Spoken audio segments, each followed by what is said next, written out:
Rekonstruksi Gaza pasca perang jadi salah satu tantangan terberat dalam rencana perdamaian yang telah disepakati antara Israel Hamas. Saat dunia sedang fokus pada pertukaran sandera serta pembentukan pemerintahan sementara, rekonstruksi Gaza jadi masalah yang tidak kalah pelik. Bayangkan saja, 84% wilayah Gaza telah hancur lebur. Bahkan mungkin kehancuran kota Gaza sudah mencapai 92%. Berbagai kerusakan ini tak sekadar pada bangunan, tapi juga sistem air bersih, energi, sampai sumber pangan. PBB memperkirakan butuh puluhan miliar dolar serta puluhan tahun untuk membangun kembali Gaza. Itu pun jika Israel tidak menyerang kembali. Separah apa kondisi di sana dan tantangan apa yang harus dihadapi dunia internasional untuk merekonstruksi Gaza? Simak selengkapnya dalam video berikut.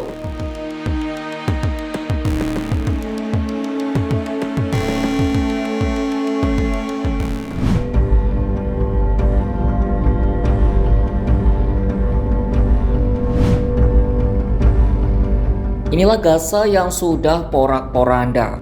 Rumah, bisnis, dan semua lembaga serta layanan di wilayah kantong itu nyaris lumpuh seluruhnya. Tapi seberapa parah?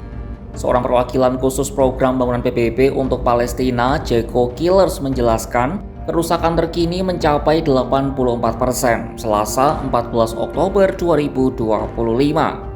Bahkan di sejumlah wilayah, contohnya kota Gaza, kerusakan yang terjadi mencapai 92%.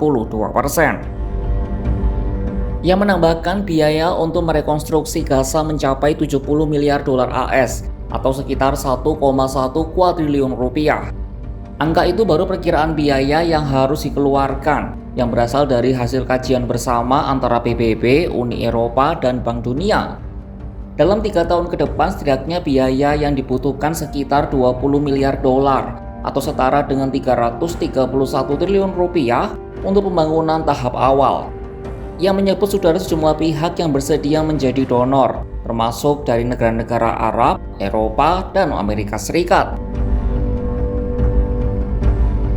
Meski begitu, rekonstruksi Gaza menurutnya tetap akan berlangsung selama paling tidak 1 dekade bahkan lebih.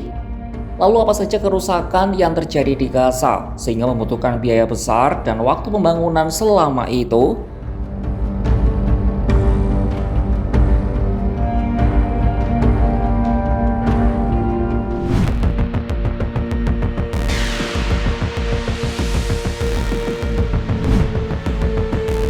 Sekarang mari kita bahas kerusakan di Gaza dalam beberapa bagian agar lebih mudah memahami skala kerusakan yang terjadi. Pertama, soal puing-puing. Berbagai pengeboman yang nyaris dilakukan Israel Defense Force atau IDF setiap hari telah menciptakan tumpukan puing yang sangat besar. Sebuah penilaian dari BBC Verify berdasarkan data satelit terbaru menunjukkan kemungkinan terdapat lebih dari 60 juta ton puing-puing yang menunggu untuk dibersihkan di Gaza. Jeko Killers menggambarkan tumpukan puing-puing Gaza itu jika dikumpulkan setara dengan 13 piramida Mesir. Jutaan ton puing bangunan yang kini berserakan di sepanjang jalur Gaza bukan hanya tumpukan beton dan logam bengkok. Puing-puing itu juga terdiri dari sisa-sisa jasad manusia dan mungkin bom yang belum meledak. Bagian lainnya adalah soal pemilahan dan penghancuran puing-puing. Material seperti plastik dan baja disingkirkan, sementara sisa beton dapat digiling dan digunakan kembali. Eksekutif GCP Philip Boverat menjelaskan, upaya pembangunan akan memerlukan impor material secara massal.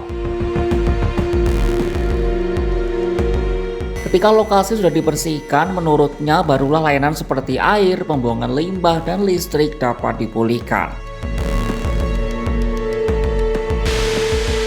Masalah kedua adalah pada air dan pembuangan limbah alias sanitasi. Air bersih merupakan kebutuhan mendesak utama bagi warga Gaza. Menurut perkiraan UNICEF, lebih dari 70% dari 600 fasilitas air dan sanitasi di wilayah tersebut telah rusak atau hancur sejak 7 Oktober 2023. Pengolahan air limbah sangat penting untuk mencegah penumpukan limbah dan penyebaran penyakit.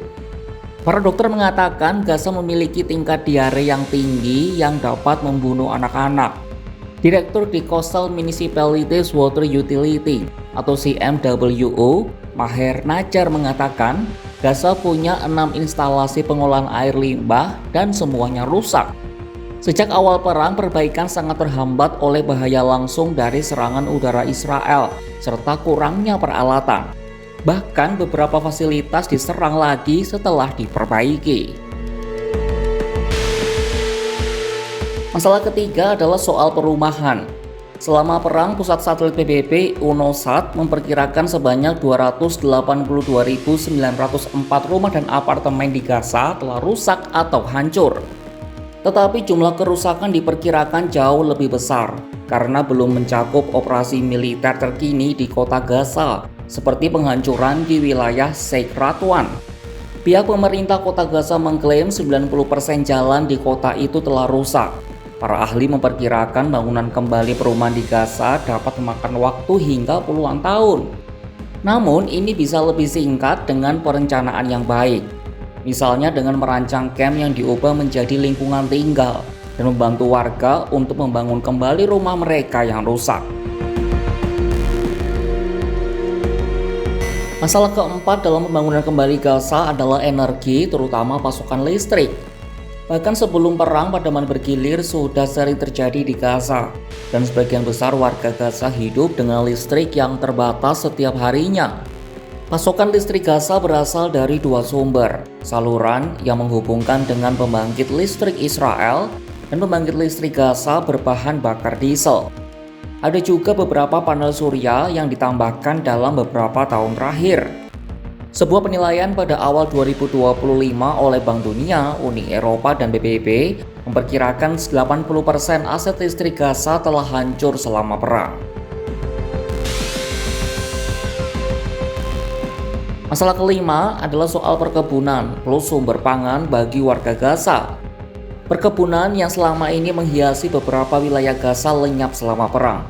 Analisis Prof. Heyin dari Universitas Negeri Kent menemukan bahwa 82,4% tanaman tahunan dan 97% pohon kemungkinan mengalami kerusakan per Agustus 2025. Kemunduran pertanian ditambah dengan pembatasan bantuan yang berkepanjangan menyebabkan kerawanan pangan yang parah selama konflik.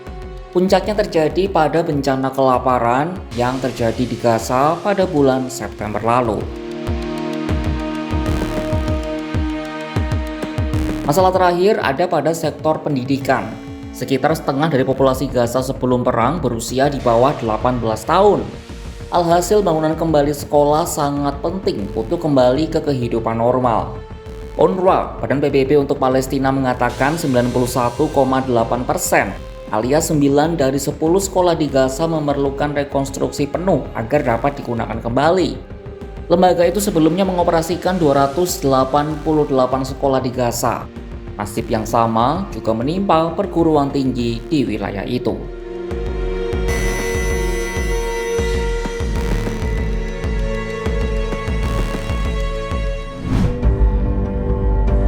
Rekonstruksi Gaza menjadi pekerjaan besar yang menuntut waktu panjang dan koordinasi lintas pihak.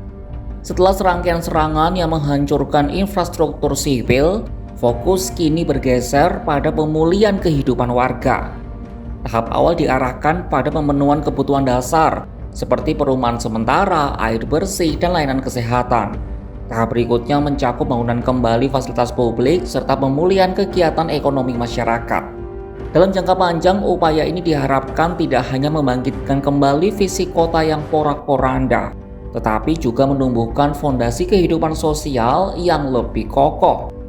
Melalui kerjasama internasional dan komitmen semua pihak, Gaza diharapkan perlahan menemukan kembali kehidupannya yang normal. Saksikan kabar lainnya hanya di kanal YouTube Kompas.com.